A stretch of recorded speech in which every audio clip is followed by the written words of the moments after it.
Upaya percepatan penurunan stunting di Kabupaten Mimika terus dilakukan, yang melibatkan lintas sektor sampai di tingkat kampung oleh Dinas Kesehatan Mimika sebagai salah satu program kesehatan dasar masyarakat.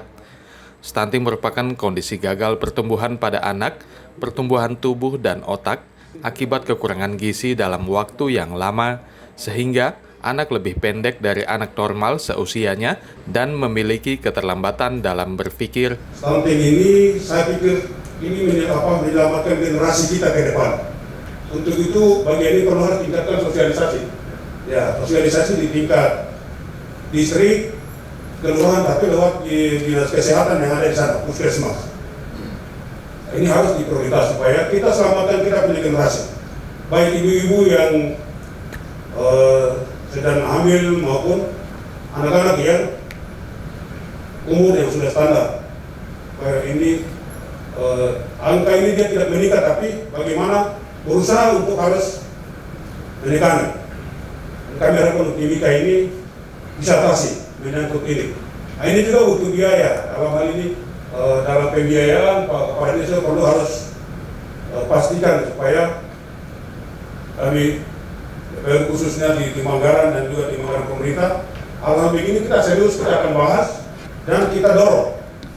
Stunting atau kerdil disebabkan karena faktor ibu dan pola asuh yang kurang baik, terutama pada perilaku dan praktik pemberian makan kepada anak, juga menjadi penyebab anak stunting apabila ibu tidak memberikan asupan gizi yang cukup dan baik. Hal-hal yang terkait seperti begini bagi orang asli Papua ini perlu kita kembali dengan anggaran yang besar, supaya masyarakat kita benar tersentuh. Saya memberikan apresiasi mewakili Pak Bupati ke Pak Kepala Dinas, bersama dengan jajaran, mari kita bersatu untuk melakukan hal yang mulia ini untuk masyarakat kita, baik yang ada di pinggiran baru tadi Pak Kepala Dinas sudah sampaikan, ditemukan. Saya beberapa hari lalu baca di puskesmas 5 Alsri ditemukan. Ini masyarakat kita yang bisa dibantu, apalagi yang tadi disampaikan di kampung-kampung besar. Ini menjadi tanggung jawab kita bersama lewat program-program di UPD, tetapi juga semua orang yang punya hati untuk melakukan misi kemanusiaan. Karena ini anak-anak bayi yang harus diperhatikan untuk masa depan di Papua, terutama yang ada di Kabupaten Mimika. Faktor lainnya yang menyebabkan stunting adalah terjadi infeksi pada ibu, kehamilan remaja, gangguan mental pada ibu, jarak kelahiran anak yang pendek, dan hipertensi. Selain itu, rendahnya akses terhadap pelayanan kesehatan, termasuk akses sanitasi dan air bersih, menjadi salah satu faktor yang sangat mempengaruhi pertumbuhan anak.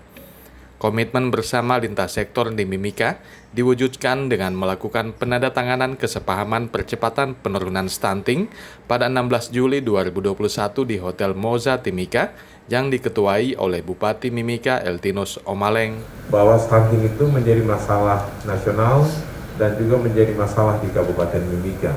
Tentu ini berbasis data, itu satu. Yang kedua, mendukung program prioritas nasional yang mana tertuang dalam RPJMN.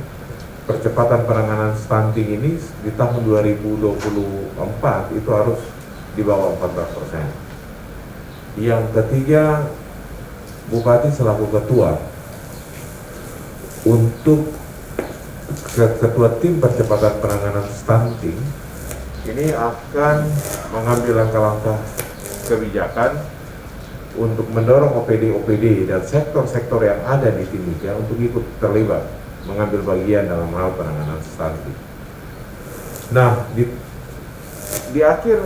tahun 2019 memang kita sudah melakukan pertemuan, tetapi kami memiliki kendala ketika masuk di tahun 2020. Saya sekaligus menjawab dari Bu Sita. Di 2020 karena kita juga diperhadapkan dengan masalah COVID. Tetapi di tahun 2020 itulah sebenarnya regulasi mulai ada. Ada surat keputusan Bupati, ada peraturan Bupati terkait dengan stunting. Nah, namun karena di tahun 2020 kami mulai di pertengahan tahun sehingga penjabaran program-program yang saling kait-mengkait antar instansi itu belum bisa kita identifikasikan secara rinci. Nah, di tahun 2021 inilah baru kita sudah bisa mengidentifikasikan kegiatan-kegiatan yang terdapat pada OPD, termasuk sumber pembiayaannya dari berbagai sumber, misalnya ada dari APBN, ada dari APBD maupun dari Otsus, untuk digabungkan menjadi satu kegiatan untuk mempercepat penggabungan seluruh rencana kegiatan atau rencana aksi. Inilah yang kita sebut dengan konvergensi. Jadi ada 10 OPD teknis di lingkup Pemda Mimika yang punya program saling beririsan. Nah, juga progres sampai saat ini, saya pikir anggaplah bahwa kami baru mulai di tahun 2020 dan sekarang ini kita ada di tahun 2021. Setelah setelah Dinas Kesehatan mampu mengidentifikasikan program dan kegiatan yang ada di OPD-OPD terkait, tentu saja di bawah peran Bapeda, maka tahun ini kita akan masuk dalam tahapan implementasi secara terpadu. Untuk implementasi secara terpadu tadi atau pada hari ini sudah kita dengar bersama bahwa sudah ada komitmen ketua untuk tahapan implementasi untuk program stunting ini yang dilakukan secara konvergensi, yaitu Bapak Asisten 1 bidang pemerintahan. Nanti akan kami usulkan kepada Bapak Bupati melalui Sekda Mimika untuk ditetapkan. Nah, terkait dengan kegiatan intervensi pencegahan stunting untuk remaja putri, sebagai yang tadi Mas Aji sampaikan, sebenarnya kita sudah melakukan itu, hanya saja tidak terpotret. Pembagian tablet tambah darah kepada remaja putri, kepada ibu hamil, itu adalah kegiatan dasar, bagian daripada pelayanan kesehatan dasar. Hanya saja memang itu tidak terpotret di dalam pelayanan kesehatan puskesmas. Berapa cakupannya? Cakupannya memang masih rendah. Kalau minimal cakupannya ada 100%, kami ada di sekitar posisi 60%. Memang pemberian tablet tambah darah ini juga butuh sosialisasi yang baik kepada remaja putri itu sendiri dan juga kepada orang tua. Karena bisa saja orang tua berpikir, kenapa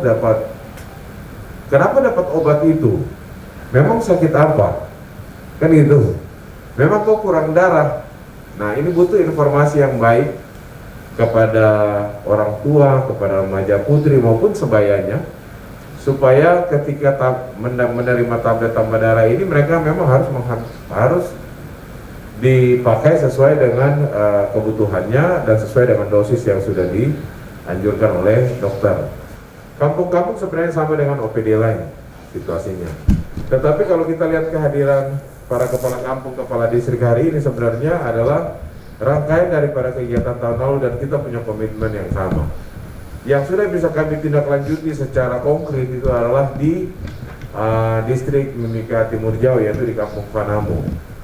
Itu salah satu hal. Jadi memang kondisi hari ini sebelum tim ini terlibat, kita butuh melakukan harmonisasi antar sektor, terutama pemahaman stunting pada level distrik, kelurahan maupun kampung, seperti itu. Jadi ada pemahaman yang sama supaya ketika sudah berkomitmen kita tetap bisa melakukan itu secara bersama-sama. Tidak ada pembatasan untuk ibu hamil, karena ibu hamil ini dia istilahnya kebutuhannya memang 2 kali lipat daripada kebutuhan ibu yang normal.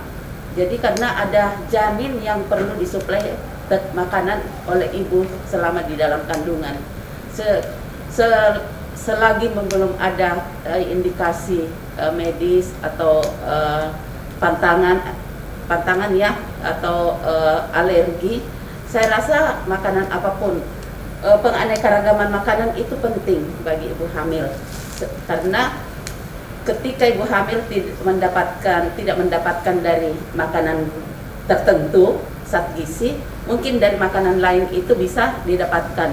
Misalnya dia harus mengkonsumsi pola menu seimbang ya.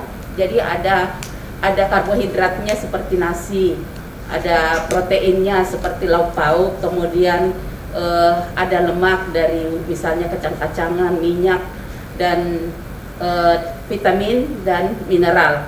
Jadi harus angka kecukupan daripada kebutuhan ibu hamil itu perlu dipenuhi sehingga kebutuhan ibu dan kebutuhan bayi itu terpenuhi.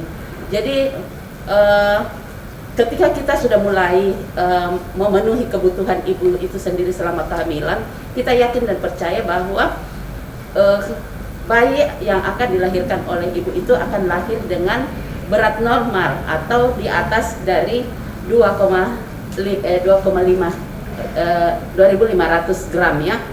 Jadi ketika dia lahir di bawah 2.500 berarti dia melahirkan bayi yang berat badan lahirnya rendah, sehingga dia bisa menyebabkan bayi itu kedepannya akan menjadi stunting atau gizi buruk. Kemudian untuk susu kental manis ya, sebenarnya tidak dianjurkan untuk bayi dan balita untuk kental manis. Untuk bayi 0 sampai 6 bulan itu cukup ASI saja. Mungkin ke susu kental manisnya untuk ibunya saja supaya menjaga kondisi kesehatan ibu. Jadi ASI eksklusif saja selama 6 bulan ya, tidak perlu ditambah-tambah. Kalau ibunya dia menyusui dengan baik, pasti anak itu mendapatkan kecukupan gizi dari ASI-nya itu. Jadi ibunya yang perlu menambahkan atau mengkonsumsi makanan secara baik, penganekaragaman makanan ya. Kemudian setelah 6 bulan bayi itu perlu mendapatkan makanan pendamping ASI. Jadi tadi seperti Pak Kadis sampaikan di paparan bahwa ada MPASI. MPASI itu istilahnya mungkin yang kita pahami bahwa MPASI itu yang biskuit ya. Padahal kalau kita mau melihat sumber daya yang ada pada masyarakat itu pasti makanan itu cukup dengan bahan makanan pangan lokal. Iya. Jadi MPASI ini kita melihat MPASI ini bukan bahwa pabrikan ya. Kalau biskuit yang bantuan dari pusat itu memang untuk memudahkan distribusi sehingga dipesan berupa pabrikan.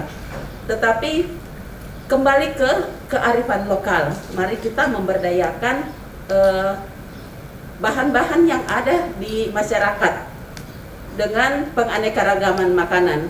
Karena prinsip daripada penganekaragaman makanan ini bahwa ketika kita tidak mendapatkan zat gizi daripada makanan satu, mungkin makanan lain itu kita dapatkan makanan zat gizi yang lain. Tetapi ketika anak sudah mulai berumur 6 bulan, bukan berarti ASI-nya di stop ya. ASI-nya berjalan sampai 24 bulan atau 2 tahun, kemudian ditambahkan dengan makanan mulai bertahap, mulai dari 6 bulan mungkin makanan lunak, kemudian makanan setengah lunak, kemudian berlanjut ke makanan ibu yang normal. Kemudian untuk edukasi kepada remaja putri. Remaja putri ini kita perlu untuk memutus rantai daripada stunting ini, kita memulai dari remaja putri. Karena remaja putri ini adalah calon ibu. Ketika mereka kekurangan contoh saja zat besi ya, maka mereka untuk memasuki persiapan menjadi ibu itu mereka akan kekurangan zat gizi di dalam tubuhnya. Jadi perlu kita mulai dari remaja putri untuk kesehatan remaja putri ini dengan pemberian tablet tambah darah, karena rata-rata remaja putri kita mereka anemi. Contoh saja kelihatan mereka sering merasa pusing, apalagi remaja putri setiap bulan itu mereka mendapat tamu ya, tamu istilahnya tamu bulanan. Jadi untuk mengantisipasi remaja putri kekurangan zat besi, sehingga ditambahkan dengan pemberian FE sekali seminggu. Namun kami sarankan bahwa pola makan yang seimbang lebih utama daripada pemberian tablet tambah darah. Jadi tablet tambah darah ini berupa tambahan saja ya. Tim Liputan Papua MCTV.